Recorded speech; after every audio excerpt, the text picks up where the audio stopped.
Alright, sup fellow citizens, welcome back to the Path to Rage in the next installment of our Star Citizen coverage. We got a fair bit to go through today. I'm going to be playing the new 4.0 preview in the background, and I have patch notes for the 4.0 preview, so everyone will know what is available to us now. And also there's a letter from the chairman, from Chris Roberts, talking about what they're going to be doing with Star Citizen going forward in the releases, which is kind of interesting. So I'll go over that. We'll get through these couple of updates, and then depending on how much time is left in, say, a 45-minute to an hour time span, then we'll keep playing and let the video play out of what's going on in-game, and you can kind of see what's available and how 4.0 is currently running. But in the meantime, let's get into it. Yes, I've been speaking with engineering and they think might be a problem with the door. Yeah, I'll make sure. I've asked about it. So the first things first, we're going to get into the letter from the chairman and what Chris had to say about the 4.0 preview and what's going on. And here's some of the important things. I'm not going to read it word for word. I'll leave a description down below so that you guys can check it out and read it for yourselves if need be. But I'm going to highlight the things that really stood out to me. The first thing is that for the first time since Star Citizen's project was started, there are now going to be 2 live releases running in parallel. One will be the 3.24.3 current live build, and one will be the 4.0 preview build, which you're seeing here in the background. They're doing this because they didn't get all of the mission types working properly in the 4.0 preview before their holiday break, so that's why they've decided to split it, so that players who want to be able to play the missions and the game loops that are in 3.24, you can do so without having to worry about them not working properly in 4.0. And this actually is a bit of a thing right now. You can tell the difference. Now, they point out, or Chris points out, that the one big difference between this and, you know, running a live environment and a PTU is that they're going to make sure that the 4.0 progress that you make will carry over. So their goal is for anything we do and earn in the 4.0 preview will persist without any further wipes until 1.0 full release. Now, let's be fair. It's very, very likely that something will cause a wipe down the road. At the very least, the 1.0 release will be a wipe. I'm also assuming that the economy update might result in a wipe, but this may be one of the last builds before release. This may be a last wipe. Like right now, the last wipe that we had was, I believe, about 18 months ago. And we've been doing really, really good with not wiping each month anymore. And if CIG can push this out to a couple years or more, hey, even better. Now, one thing that Chris did specify is that progress that is made in 3.24 will remain tied to that version. It won't transfer to 4.0. So that lets them maintain a clean slate for the 4.0 preview when new systems come online, and hopefully keep a stable and consistent environment, and eventually they will get rid of the 3.24 build in its entirety and will switch over fully to 4.0. Now, the big deal about 4.0, as anybody who's been following this channel and Star Citizen in general knows, it's server meshing. Not just the fact that they've added Pyro, but server meshing is in the game. These boundaries are invisible. It allows for smooth gameplay, and I can attest to that. There have been some issues, but like when you bring down the analytics in the game itself, and you can see the server tick rate. The last couple of days, with the last couple patches, I have not seen that tick rate or the server FPS go below 30, which is really, really good, and it's noticeable in how it affects the AI. They move around better. They're more realistic and much more deadly when they shoot back at you.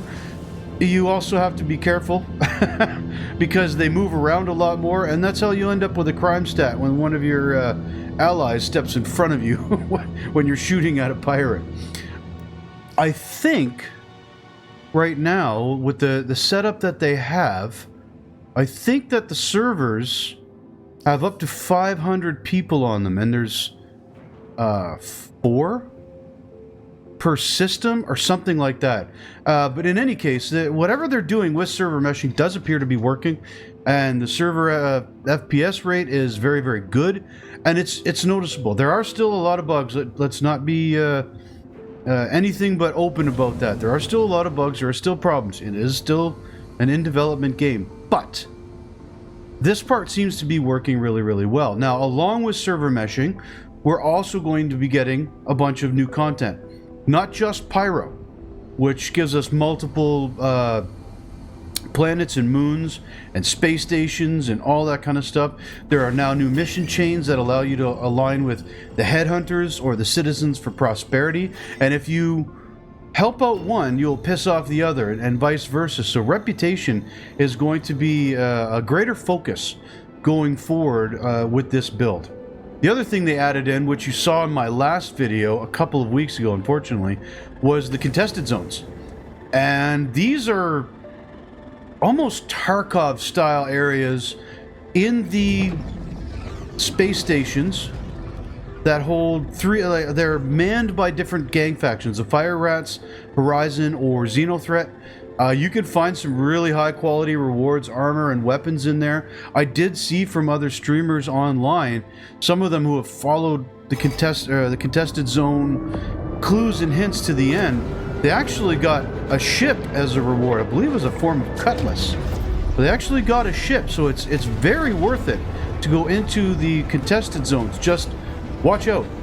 Everyone's going to shoot at you in there. Not just the AI, the minute you come across another player. That might change as we get better updates to voice over IP, and we might be able to actually start talking to the people in game and, you know, calling out friendly. But for now, pretty much everyone seems to open fire on sight. This also applies, by the way, to in space. Pyro right now is absolutely a PvP murder hobo haven. It is the biggest downfall. Now, to be fair, Pyro is supposed to be kind of endgame PvP content for Star Citizen. It's not meant to be the easiest place to be in. This is where, you know, players who've been playing a lot of the game and they've built up their characters and their ships and all that, this is where they're going to go to have an absolute challenge, more so than the other systems that are coming in after Pyro and Stanton currently. Now, one thing that Chris really did focus on this one is that this coming year, 2025, they're going to be focusing on playability. So what they're going to be doing is, instead of dropping in new content and creating instability and hindering performance and the overall gameplay on the live environment, the live environment is going to be focused on improving quality of life and tackling tech debt.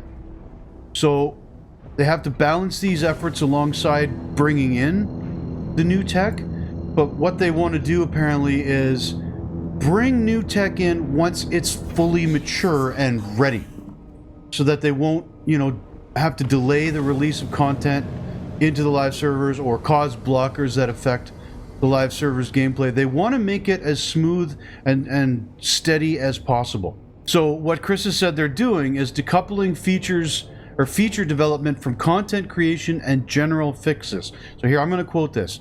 This means new features will no longer hold up content delivery or risk destabilizing the live environment. This approach will leverage the tech preview channel, which was reserved for major new pieces of technology like the replication layer and server meshing, but will now extend to gameplay feature testing too. They're hoping by doing this that they're going to have more stability and predictability in game releases, as the main development stream won't be disrupted as often by new features that are just not properly tested before going live. So this way the team can focus on improving the stability, the performance, quality of life overall. And they also want to tie together content releases so they feel more connected to the world, mentioning like similar to Overdrive and the Save Stanton events. We'll see how that works out, how they do those events and tie it all together. We'll have to see, but you know, that sounds cool. The rest of the letter from the chairman is the usual, thanks for supporting us, couldn't do this without you, you know, that kind of thing. Sure, I appreciate it, but I've heard it, 12 years, 13 years in a row. Yes, Chris, you're making the game that I've always wanted. Let's get it done at this point in time. Now, let's move on to the actual patch notes for the 4.0 preview. What are we getting? Well, first, obviously, we're getting server meshing, jump points, and pyro. So pyro is going to give us 5 new planets, along with their moons. We are going to be getting asteroid bases.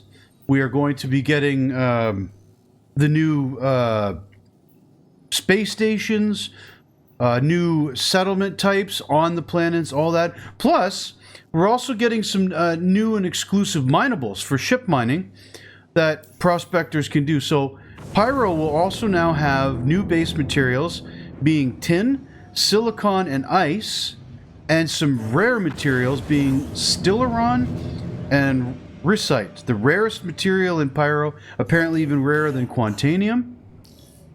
Pyro will be distributing the resources according to what they said at CitizenCon, where it will actually make sense based on the environment. There won't just be rocks scattered everywhere on the ground for no reason. They will be in areas that make sense. The examples that they use in this are like temperature rings for the planets.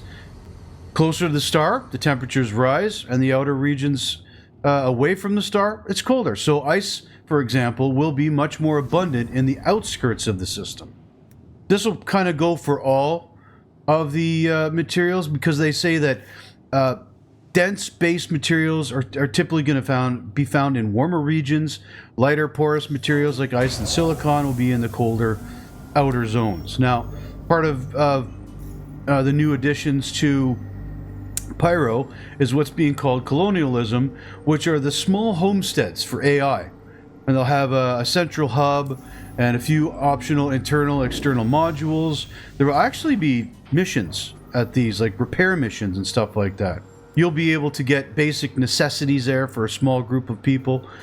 It says for an indefinite amount of time. So like these are the places you're going to go and visit and buy the shit you need and whatnot, other than just the space station. As I mentioned earlier, we are going to be getting the contested zones, the asteroid bases, and these are going to be scattered across space in clusters, gas clouds, other areas of Pyro, leading to exploration-type gameplay for mission-based locations. They include both constrained interiors for FPS combat conflicts, as well as space combat, or, for reaching or fleeing from them.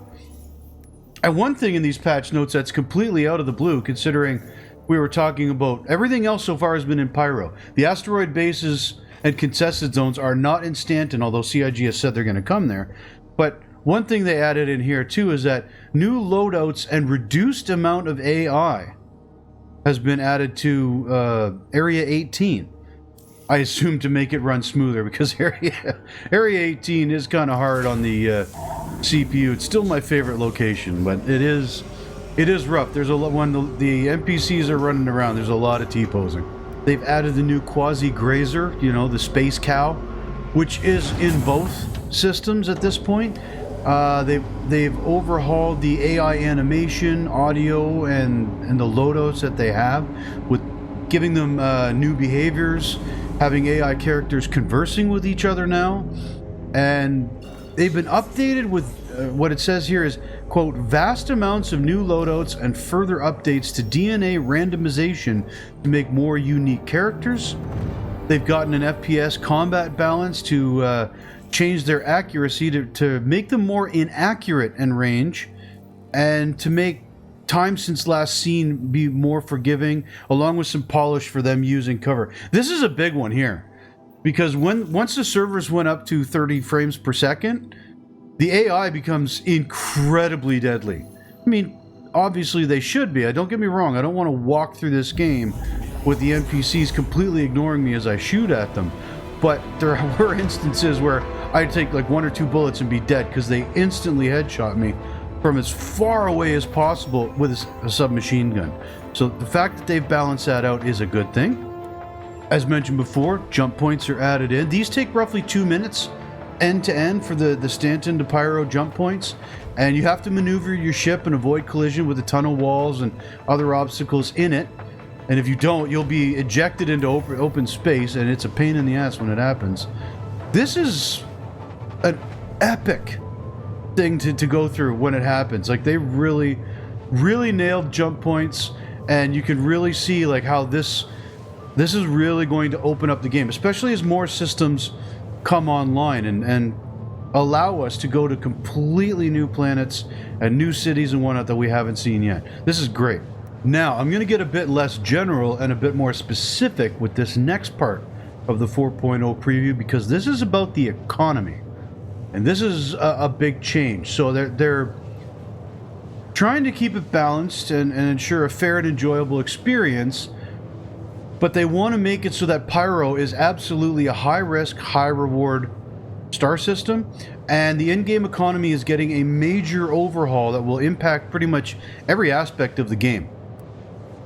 They're trying to address extreme cases of balancing for, say, ship cargo. So finding a hull C full of the Widow or the drug Widow can happen, but it will be rare. So it should still be a balanced trade system, because anyone who's been playing this game knows that Widow sells at the right places for a stupid amount of money.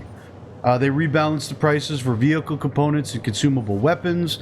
Missiles and bombs are now significantly more expensive to better reflect their power. And they use the example of the Moab being dropped out of an A2 because, you know, that's a huge, immense destructive bomb. So now it comes with an investment that matches that.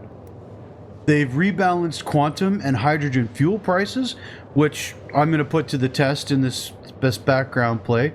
Again, this is my first time. What you're seeing in the background here as I go over this is my first time playing this 4.0 preview. So take with that what you will. This is fresh slate here. They want these updates to create a more authentic experience, especially for long distance cargo haulers out there. Quantum fuel and fuel prices were ridiculously either low for the amount of fuel, or the prices for it were insanely high, leading to long distance cargo haulers just not being able to make a profit, which is obviously against the point of the game. They have done the same thing to FPS gear, touching on ammo, weapon attachments, and consumables like food and drink, and making sure that these essentials fit the overall economic balance. And they've reworked the code of every mission, old and new, to align with the new effort versus reward mechanic. Now, this is being done to ensure a balanced experience, they keep saying that, and covers special in-game events as well, which should offer higher rewards compared to regular missions. They looked at all of the commodities in the game, including their prices, what size boxes they come in, where players can sell them, the price elasticity, and how available they should be, and they've been adjusting them, in some cases completely reworking them. And this is to keep trading gameplay in particular more competitive, no matter what size of cargo ship you're running. Now, I like this. I like the idea. I only have a Cutlass Black. It doesn't take a lot of cargo, but it is nice to know that this will allow me to make a decent profit running cargo in that ship, should I need to.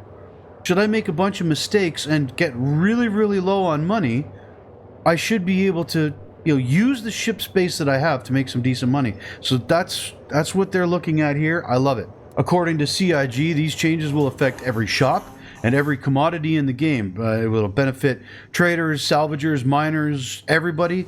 And they've categorized commodities into hauling grades to suit the various ship sizes and making trade routes more rewarding and specialized. The list of rentable vehicles was also updated with the Banu Defender and the Misk Freelancer Max now. And for Pyro, they focused on the high-risk, high-reward concept with the new minables and unique rewards within contested zones. Outposts are now filled with contextual items, along with rare items for those brave enough to explore. And this includes the new Pico knife holder, apparently. Now here is a fantastic quality of life update, and that is player backpacks. These have had their inventory increased across the board, while player armor carrying capacity has been reduced. So backpack inventory sizes have been increased by about 50%, and the max dimensions of an item that can be in the backpack have been changed to accommodate armor and weapons. And there's occupancy volume for backpacks to prevent backpacks full of guns from being nested inside other backpacks. I mean, come on guys, those of you who are doing that, you knew that was going to change. Now at the other hand, they decreased the inventory sizes for all armor items by about 50%, and along with the occupancy volume. So this is what we're talking about, your leg and core armor. You can still store items in it, but it'll be less, and it'll be more like small food and utility items. You won't be storing as much stuff on your armor and in your armor. That'll be all transferred over to the backpack. It makes far more sense to me. They've also added new dynamic music to the persistent universe, along with stuff directly in line for Pyro by the awesomeness of Pedro Camacho himself. Love the music in this game. I've said it a few times in my videos before. It's the one game I don't turn the music off for. I love the music in this game. They've also greatly increased the mission rewards in this preview. Gonna find that out as I'm playing it here, but they said we'll see substantial increases for almost all missions that scale even more based on your reputation and difficulty. Turrets now use a different variant of auto gimbals. The crosshair in auto mode, the crosshair acts like in manual gimbal mode. Gunners have to put the crosshair on the target in order to initiate the auto gimbal process, and the UI will let us know when a good firing solution has been achieved. And AI-controlled turrets will have less of a tendency to fire through their own hull. Thank you, CIG. One thing that did happen was that several missions have been temporarily disabled or are set to be phased out as parts of the mission refactor. That's because that they're being updated for post-server meshing environment. For some reason, they disabled sleep and dance emotes, slightly reduced the chances of getting Tier 2 and Tier 3 injuries, updated party member markers and mission tracking on the star map. The Grin multi-tool tractor beam has increased the max distance, and P8 AR ammunition has been added to further shops that sell rifle magazines. This is the new assault rifle that's been added to the game that was mainly set for Squadron 42. It's the live MMO version of it. So if you've watched any of the in-game single-player combat that they put out over the last couple of years, and you've seen the Bearing P8 AR, well, now you can get that in the live environment as well. They enabled an option to display an advanced HUD, which is aimed for pro pilots. It's optional and off by default. It allows players to see more extended information than the previous iterations, and includes like new acceleration displays, orientation, VSI, radio altimeter, like all of that kind of stuff. The original dashboard and the advanced HUD are mutually exclusive, and they'll have further separate keybinds to use them. The speed limiter will now have a value of 100% by default and will not change between master modes anymore. And ship alerts have been moved onto the visor to help declutter the central vision. Fans of the Carrack will have already discovered that the blast shield has been added to it, and now we can deploy the blast shield on the cockpit to add a little bit more protection for the pilot, along with the ability to open and close the cargo doors for outside access to load cargo in and out of the ship. This has been a long time coming. We also have the new PDCs. These are automatic defense systems that will defend the ship from anything that attacks it. They won't attack anything that doesn't attack them first, other than incoming missiles and torpedoes, but nobody has to jump into them. They will be automatically firing at enemies. And CIG clearly says here, again, I'll quote this one, quote, "It means they will attack anyone that shoots it above friendly fire threshold, including police and even the ship's owner or party members. They have no allegiance to anyone but the ship," end quote. I love that. Unfortunately, I don't have a ship that has the PDCs. Those are, I think, mostly on capital ships. But hey, the fact that you have automatic point defense systems against missiles and whatnot it's really cool. And if you ever see it on like the videos of the Polaris, it looks badass. We got a couple of ship balance updates as well. So the repair cost of ship hulls has been greatly reduced. An additional power plant has been added to help the power deficit with the Misk Starfarer. The Crusader Intrepid has adjusted interior proxies that were apparently clipping into the cargo bay and preventing the tractor beams from working. Updated exterior to the Misk Prospector to make the bags, the resource bags or pods, easier to attach and detach. A new mining hut has been added to the Mole pilot seat. The Tumbrel series claim timer has been increased for 5 minutes. They've fixed, or not fixed, they've optimized the shaft collision in the 600i elevator. Thrust power improvement balance passes to the 400i. And the RSI Scorpius has increased the weapon's power pool size. The Polaris has got an ambience audio polish pass. And they reduced the mass value to all ship thrusters, which will help them be physicalized and not float in gravity, which they currently do. Now here we're getting into the core tech updates or whatnot. First off is server meshing, which I've already mentioned, and I was correct.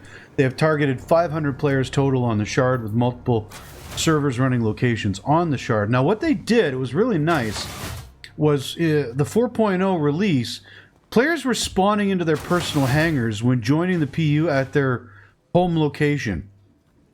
This is to allow players that have completed or entirely skipped the new player experience mission just to get into space faster. You don't have to spawn in a hab and then take the tram or the train or whatever to the spaceport to get your ship. You will spawn in your personal hangar. However, this only affects the home location hangar.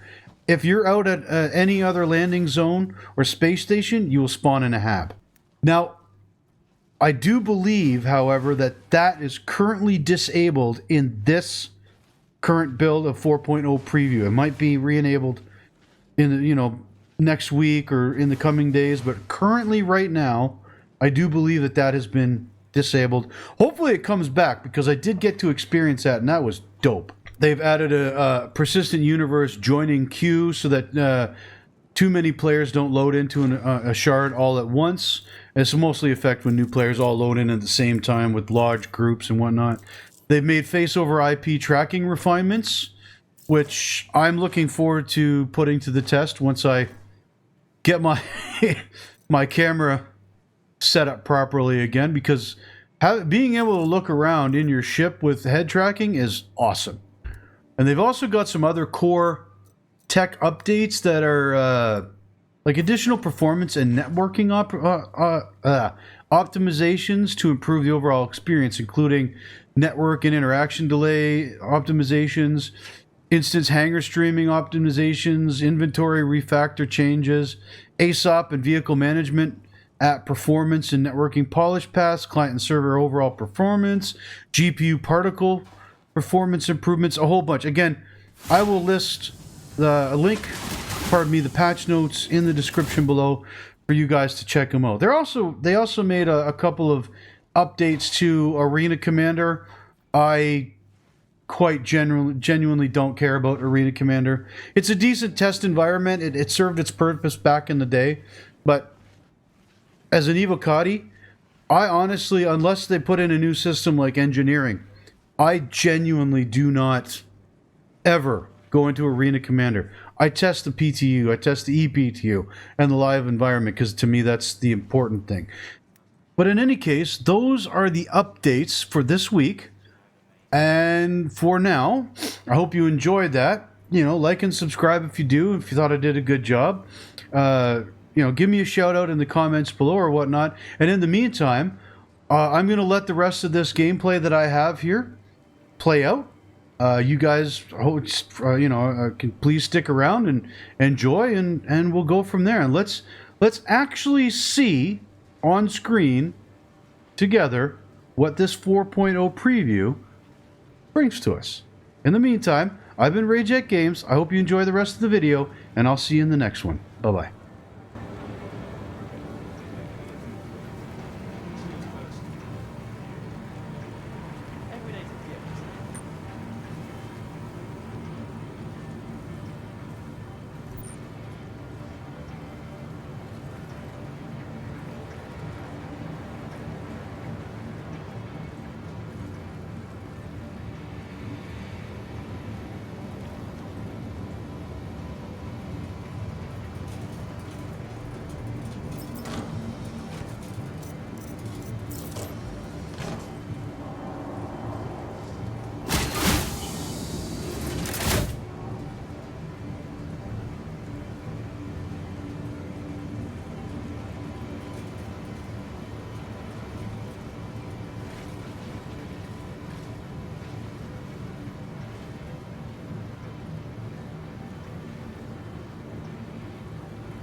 About the smoothest brew this side of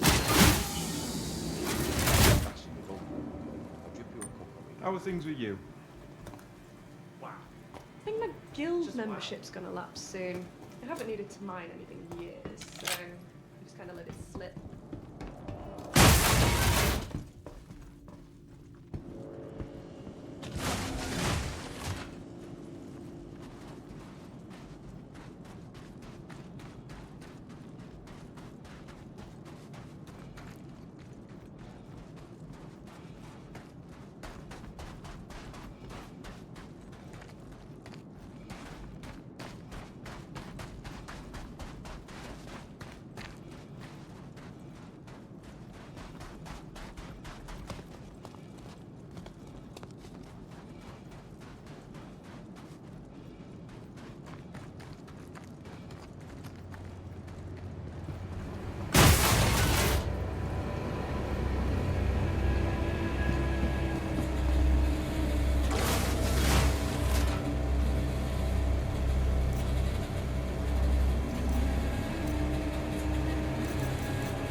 Got that for you.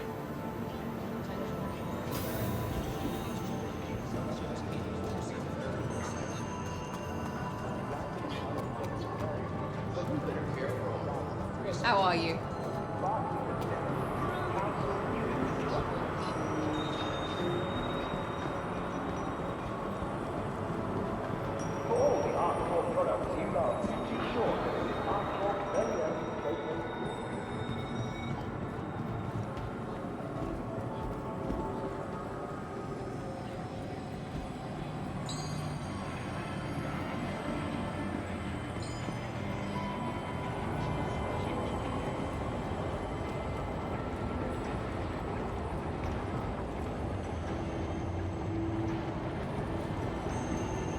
Anything happening? Connection traffic across all major commercial areas of our corridors. Citywide is business travel now insane.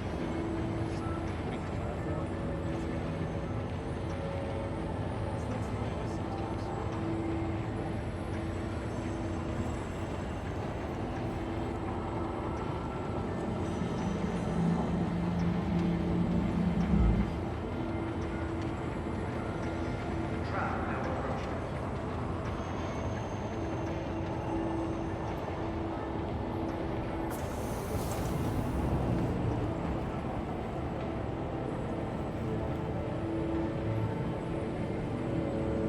City Flight reminds you that when trash goes in the bin, we all win. Your help keeps our core clean.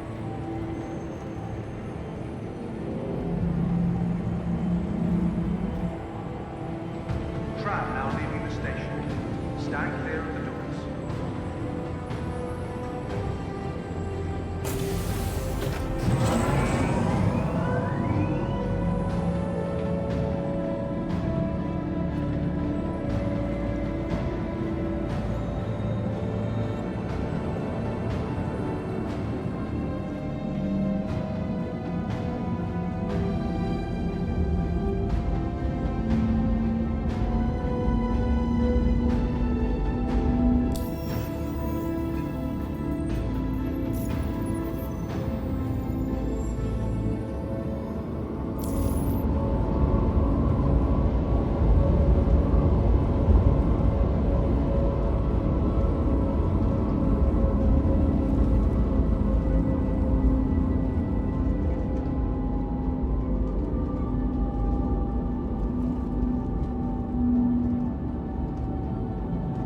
Now arriving.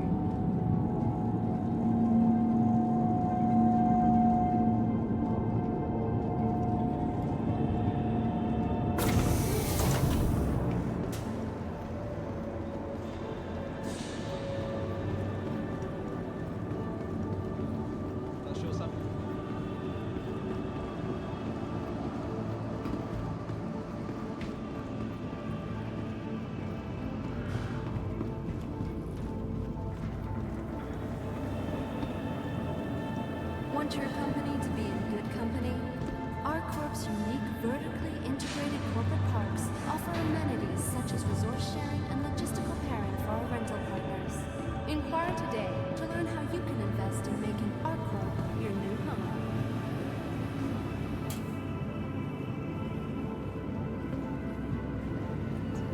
Welcome to the ASOP Vehicle Retrieval System. Your insurance claim has been sent.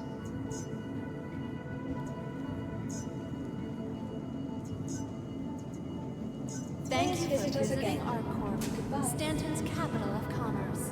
Whatever your transaction, we wish you a beneficial and prosperous stay.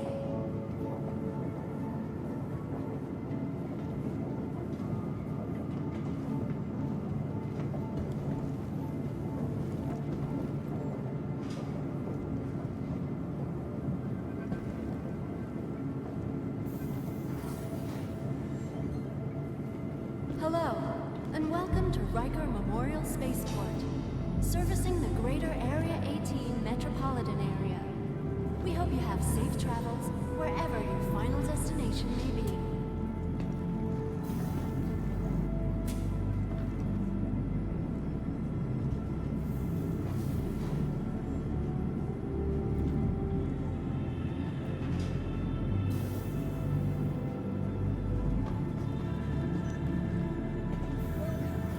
Obey all security and customs personnel at all times.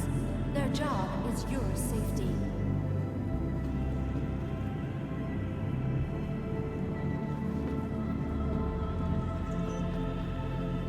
Welcome to the ASOP vehicle. Your insurance claim has been set. Thank you.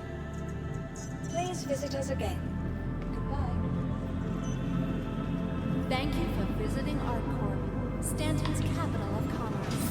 Whatever your transaction, we wish you a beneficial and prosperous stay.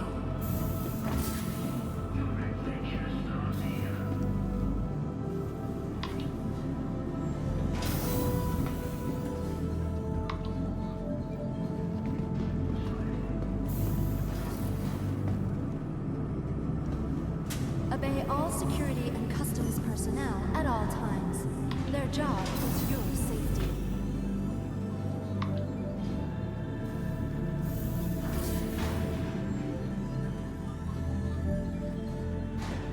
Alright, I'll help you in a second.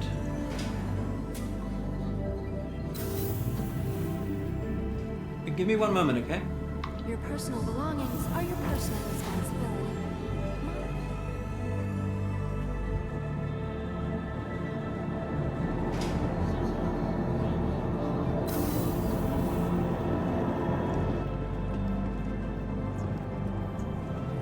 Welcome to the ASOP vehicle. Thank you.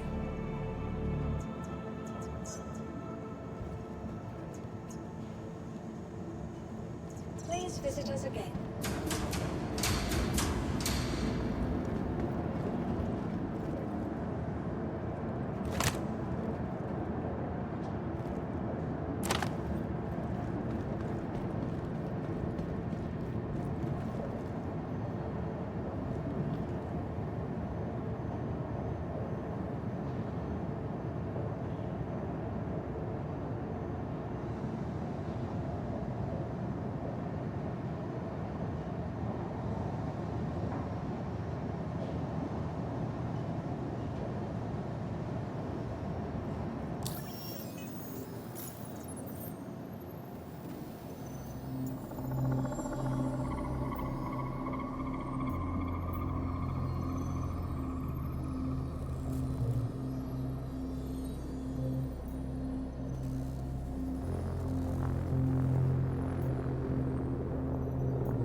Welcome to the ASOP vehicle. Your vehicle has been delivered. Please visit us again.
quantum drive is now shield system online.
Shield system is it.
Landing gear down.